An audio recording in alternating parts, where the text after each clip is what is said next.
Welcome to Kansas Ag Report with your host, Brian Hallman. Welcome to Kansas Ag Report. I'm Brian Hallman, and here's our lineup for today's show. In Ag News, we'll take a look at local and national headlines affecting Kansas farmers. In our Ag Feature, we sit down with Kevin Thielen from Kansas Beef Council to talk about how checkoff dollars are used to educate international consumers. And inside Kansas Ag, KDA and Kansas Wheat each give us important information for Kansas farmers and ranchers. And in News You Need to Know, we get our weekly update from the Kansas Livestock Association, look back at last week's market activity with the guys from Paragon, and we'll let you know about important events coming up around the state of Kansas. Glad you could join us. Closed captioning brought to you by The Soybean Checkoff. Progress powered by Kansas farmers. KansasSoybeans.org. Ag Risk Solutions. Experience, knowledge, integrity. Your crop insurance solution, Ag Risk Solutions. Kansas Wheat Commission. Leaders in the adoption of profitable innovations for wheat. Online at kswheat.com. Kansas Livestock Association. Supporting our members' business interests to meet consumers' demands. KLA.org.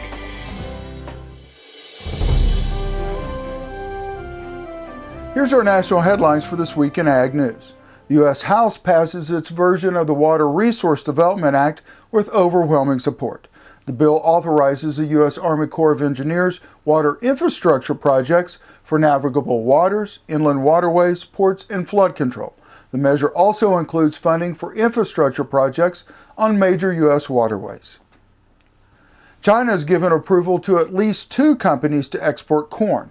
The move threatens to push U.S. prices down sharply in a market that has already fallen by a quarter since June. A spokeswoman for China's Commerce Ministry said the permits were not their responsibility and directed questions to the state planner, the National Development and Reform Commission, who did not respond to requests for comment.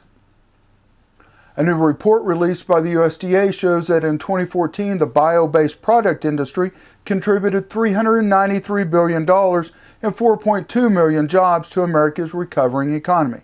The report also indicates that the sector grew from 2013 to 2014, creating or supporting an additional 220,000 jobs and $24 billion over that period. Ag Secretary Tom Vilsack has identified the bio-based economy as one of the 4 pillars that supports our country's rural economy. The use of bio-based products replacing petroleum-based products has the potential to reduce greenhouse gas emissions up to 10 million metric tons. And in local news, USDA Rural Development Multifamily Housing Director Wilma Marconnet announced that Homestead Affordable Housing, a nonprofit organization located in Holton, received a $35,000 housing preservation grant to repair 6 affordable housing units for low-income families living in Jackson County. USDA is committed to assisting rural Kansans to have access to affordable and safe housing, Marconnet said. The grant goes to homeowners and owners of multifamily rental properties who rent to low-income residents. Kansas corn stalks in all positions on October 1st totaled 64 million bushels, which was down 7% from 2015, according to USDA's NASS. Of the total, 11 million bushels are stored on farms. Wheat stored in all positions totaled 533 million bushels. That's up 41% from a year ago. On-farm stocks of 43.5 million bushels are up 89% from last year. Sorghum stored in all positions totaled 20.3 million bushels, up 123% from 2015. Soybeans stored in all positions totaled 5.3 million bushels, down 41% from a year ago. On-farm stocks of 740 million bushels are down 52% from 2015. A public hearing will be conducted at 10 a.m. on October 27th to consider the adoption of proposed amendments to water regulations. The hearing will be held in the first floor meeting room of the Kansas Department of Agriculture. Proposed amendments are under consideration for the following regulations: KAR 5-21-3 well spacing requirements and KAR 5-3-6A ceiling pumps. Contact Rhonda Hutton at KDA at 785-564-6715 for more information. Up next in our Ag Feature, we sit down with Kevin Thielen from Kansas Beef Council to talk about how checkoff dollars are used to educate international consumers. You're watching Kansas Ag Report. Please stay tuned. This segment brought to you by Kansas Livestock Association, supporting our members' business interests to meet consumers' demands. KLA.org. Oldie Seed Farms, carrying soil-specific seed. Find them on the web at oldieseed.com. That's OHLDE seed.com. Grass and Grain, online or in the mail, keeping Kansas farmers informed for over 60 years. Grassandgrain.com. Kansas Wheat Commission, leaders in the adoption of profitable innovations for wheat. Online at kswheat.com. Premier Farm & Home has what you need to make your lawn the best in the neighborhood. Hi, I'm Ken. We choose Premier Farm & Home for the professional look that we do ourselves. Feel free to stop in. You can also visit our website at heycow.com. Biodiesel made from sustainable resources is diversifying our fuel supply. This year, biodiesel will displace over 1 billion gallons of fossil fuel nationwide. It's making our economy stronger and our communities healthier. It's working here and across America. Get biodiesel going in your community. Visit americasadvancedbiofuel.com.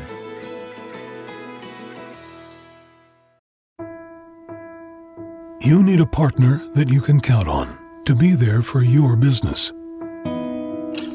Providing a depth of understanding to risk management issues so you don't have to. A knowledgeable support team located in your area, delivering products and services to make you more successful.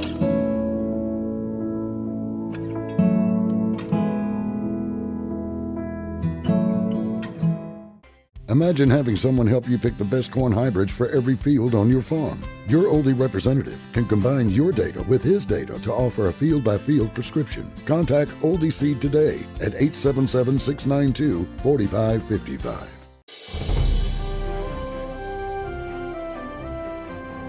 Thanks for staying with us this morning. We're at the Kansas Beef Council office here in Topeka. We're joined by Kevin Thielen, who's the Executive Director of the Kansas Beef Council. And every year we kind of get together with Kevin and kind of get a state of the state, I guess you might say, when it comes to the Beef Council. And checkoff is something that continues to grow here in the state of Kansas. And you guys are awfully busy this time of the year.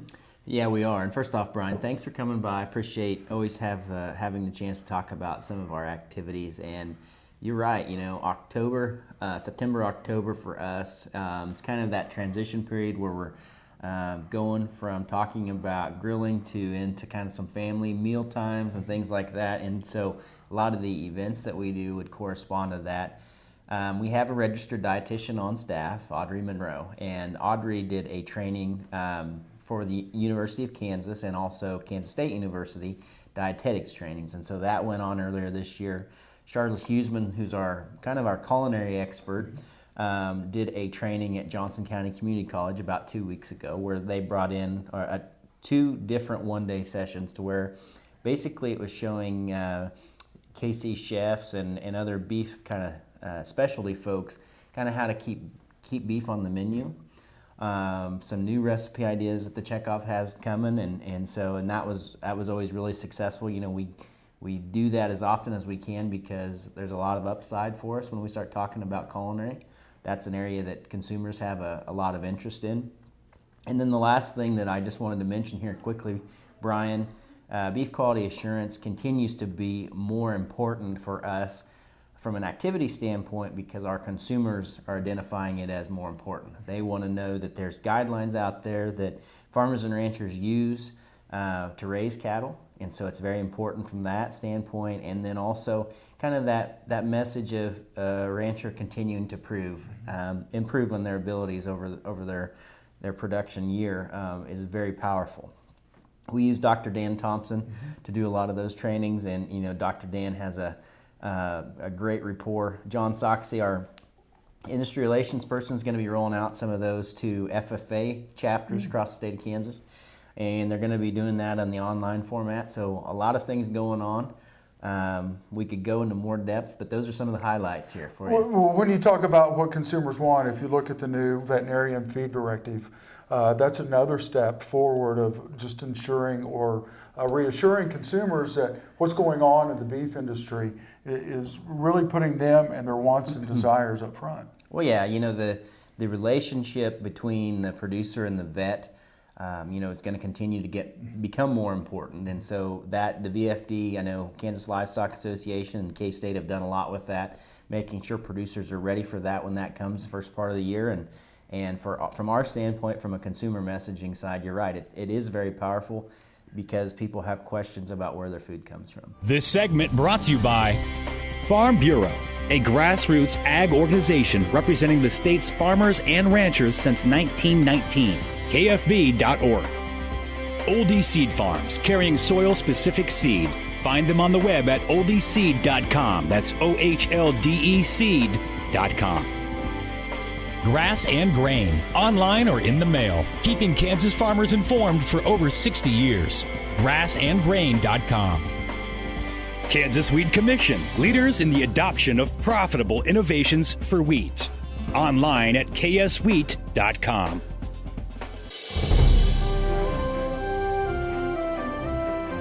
Thanks for staying with us. We're at the Kansas Beef Council office here in Topeka. We're joined by Kevin Thielen, who's the Executive Director of the Kansas Beef Council. And Kevin, exports, I said this earlier to Justin over at the Kansas Wheat office, nobody does agriculture better than our farmers and ranchers here in the state of Kansas. And exports are extremely important to us as we continue to grow. Well, yeah, and being very aware, I know in my small cow herd that I have at home, prices are down. And I think exports are going to be very, very important in the next couple of years. Right now, exports account for 14% of our total beef production. We're exporting outside of this country. And, the real thing that you need to remember there is what we do a lot of times is it's products such as livers that are going to Egypt. And I read a stat a while back that, 90% of all livers that we produce, beef livers, go to Egypt. And you think about the importance of some of those markets, but just incredibly important. I always say hoof to hide. Hoof to hide, that's right. The market's very efficient. It gets things to where they're the most value, and that's something we have to continue to focus on. From January through July, Brian, exports were down this year, about 10% lower, accounted for $3.45 billion. We think when we get to the end of 2016, we think our exports are actually going to be up for the year. Last year, prices and the value of the dollar and all of those things kind of worked against us. But I think we see moving forward as a real opportunity, and we're trying to focus on that. Our top 5 beef export markets, Japan would be our largest, followed by Mexico, South Korea, Canada, and the Middle East. And so those are the important markets when we start talking about exports. And kind of with the general focus of the importance of those markets, Kansas corn and the Kansas soybean, along with the Kansas Beef Council, we went to the U.S. Meat Export Federation and we targeted South Korea. And we targeted South Korea with basically fresh beef, because what we're seeing is that's a real opportunity. In fact, to this year, South Korea as a market is up 23%. So a lot of opportunity. Korean barbecue is very important. John Soxie and I went and met with a group of South Korean chefs here about 10 days ago. And the low and slow barbecue is the next trend that's coming in Korea. So they're getting a lot of, I'll call them Texas-style barbecues over there. And that's really growing and really taking off. And so a lot of opportunity for us to export over there. Well, not only that, and I've said this before, and Kevin has probably said it 100 times, we're not the only state in the union that produces beef, but we do it more efficiently than anybody else in the union. So we want to make sure we're getting out and recognizing those open markets and growing those open markets. Anything coming up in the next couple of months before we get to the end of the year? Working on, as we start talking about kind of as consumers' perceptions and those trends all change, Charlotte Huseman's got a lot of holiday roast, some advertising opportunities, and also some cooking classes she's going to be doing in Kansas City. Scott Stebner we just hired Scott, and we're going to be doing a lot more with video. It's amazing. We're focusing on the millennial consumer because they're just coming into having an income and kind of stepping out there, and they're making some buying decisions. So we're really targeting them, and Scott has allowed us to really get out there in that digital front.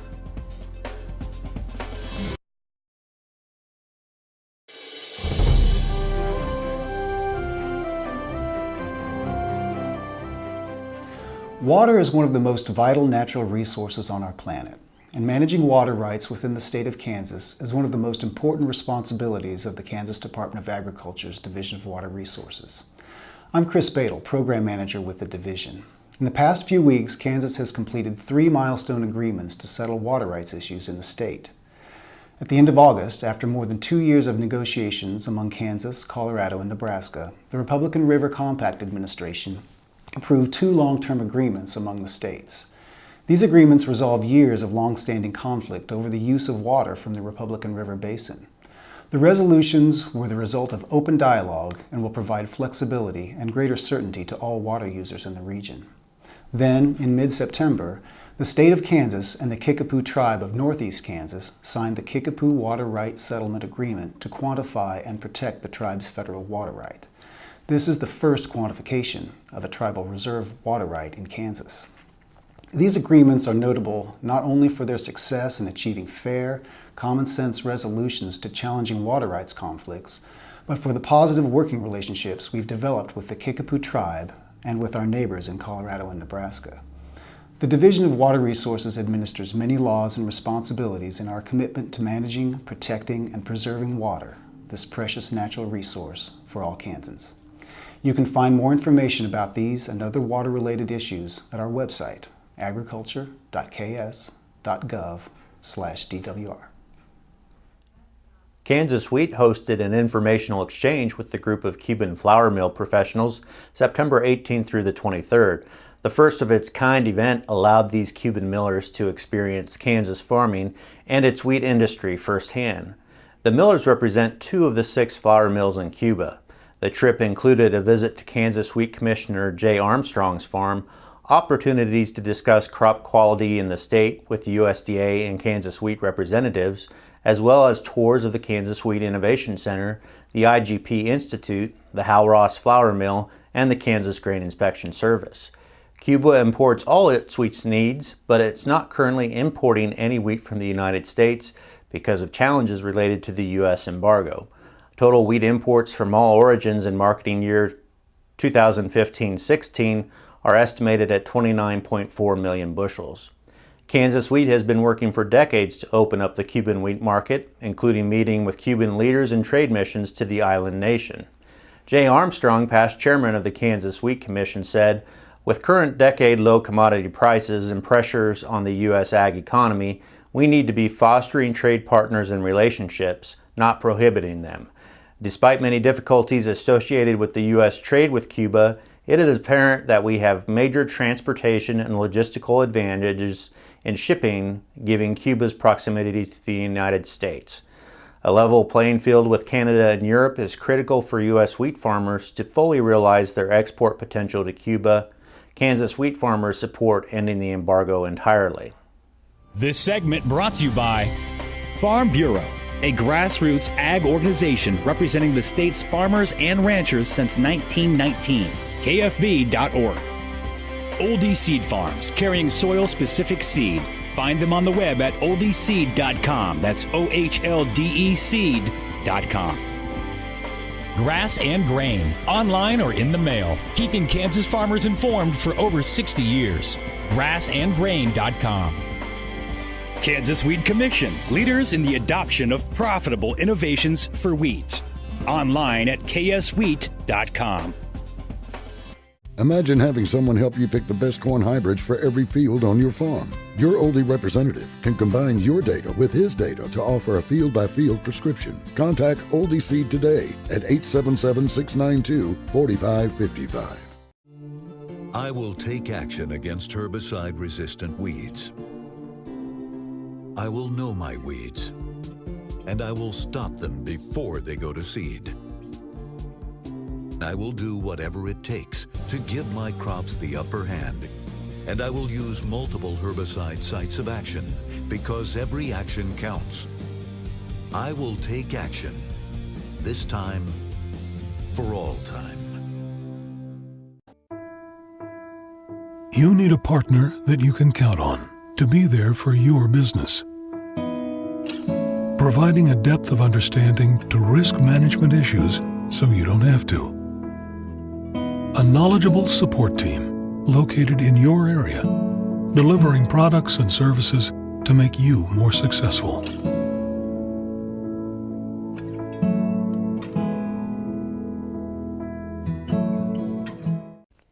The producer-funded Kansas Wheat Innovation Center was built to get improved varieties into the hands of farmers faster. Kansas Wheat, farmers advancing their future through wheat genetics research. Kansas Farm Bureau, the voice of agriculture, represents grassroots agriculture. The state's largest and most powerful farm organization stands up for its members through leadership development, agriculture education, legal defense, environmental advocacy, farm safety, and risk management. Members also enjoy money-saving benefits. To join our organization today or to learn more, go to www.kfb.org or find us on Facebook and Twitter. Biodiesel made from sustainable resources is diversifying our fuel supply. This year, biodiesel will displace over 1 billion gallons of fossil fuel nationwide. It's making our economy stronger and our communities healthier. It's working here and across America. Get biodiesel going in your community. Visit americasadvancedbiofuel.com.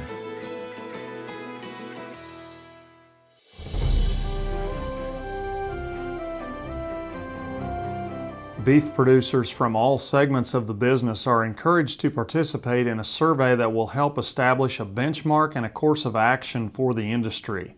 The producer survey of the Checkoff-funded National Beef Quality Audit will collect producer information and opinions. That information will be added to the audit's traditional production research to provide an in-depth snapshot of where the industry stands in terms of supplying quality beef to consumers. Survey responses will be completely anonymous. Input from the cow-calf, stocker, feeder, and dairy sectors will be part of the detailed picture of the U.S. cattle and beef industry. Since its inception in 1991, the audit has provided the industry a meaningful set of measurements relative to the quality of the U.S. beef supply. Conducted every 5 years, the survey results provide direction to individual supply chain decision makers on how to improve the quality and value of U.S. beef for both domestic and international customers. The most recent National Beef Quality Audit in 2011 showed the industry has made significant progress in improving beef quality. It also suggested changes for further improvement in product integrity and eating satisfaction. Similar information is expected in the 2016 audit, with final results to be released next summer. Producers can take the survey by going to bqa.org/nbqa-producer-survey. Good morning. I'm Eric Osterhaus with Paragon Ag Advisors. The corn and soybean harvest looks to pick up a little speed as the weather outlook is a little more conducive over the next 7 to 10 days. Most estimates put us around the 50% mark for both. It seems as if we're still running just a little bit behind, but it doesn't appear that the market is actually overly concerned with this.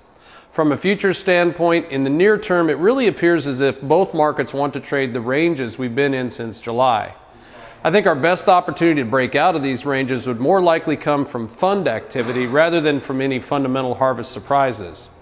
We have a lot of important headlines going on that are not related to grain fundamentals.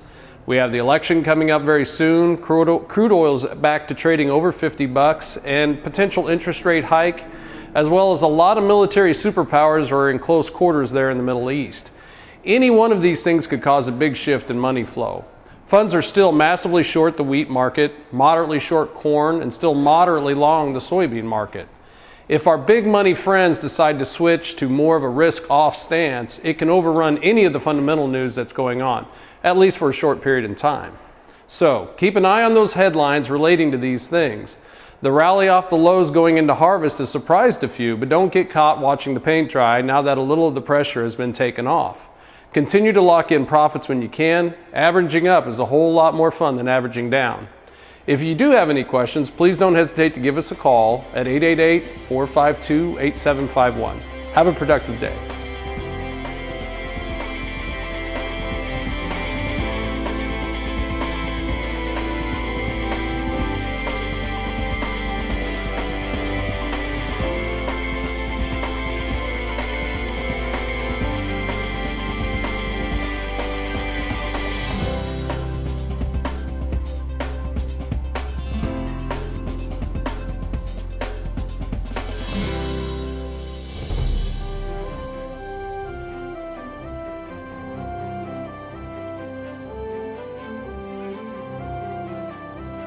Closed captioning brought to you by The Soybean Checkoff. Progress powered by Kansas farmers.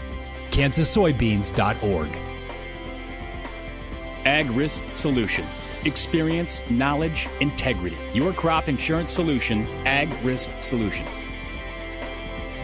Kansas Wheat Commission. Leaders in the adoption of profitable innovations for wheat. Online at kswheat.com. Kansas Livestock Association, supporting our members' business interests to meet consumers' demands. KLA.org. Well, that's our show for today. I hope you'll join us each week for more news and information about agriculture in the state of Kansas.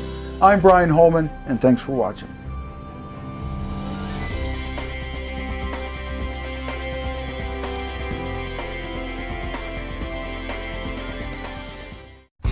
Premier Farm and Home has what you need to make your lawn the best in the neighborhood. Hi, I'm Ken. We choose Premier Farm and Home for the professional look that we do ourselves. Feel free to stop in. You can also visit our website at heycow.com. Biodiesel made from sustainable resources is diversifying our fuel supply. This year, biodiesel will displace over 1 billion gallons of fossil fuel nationwide. It's making our economy stronger and our communities healthier. It's working here and across America. Get biodiesel going in your community. Visit americasadvancedbiofuel.com.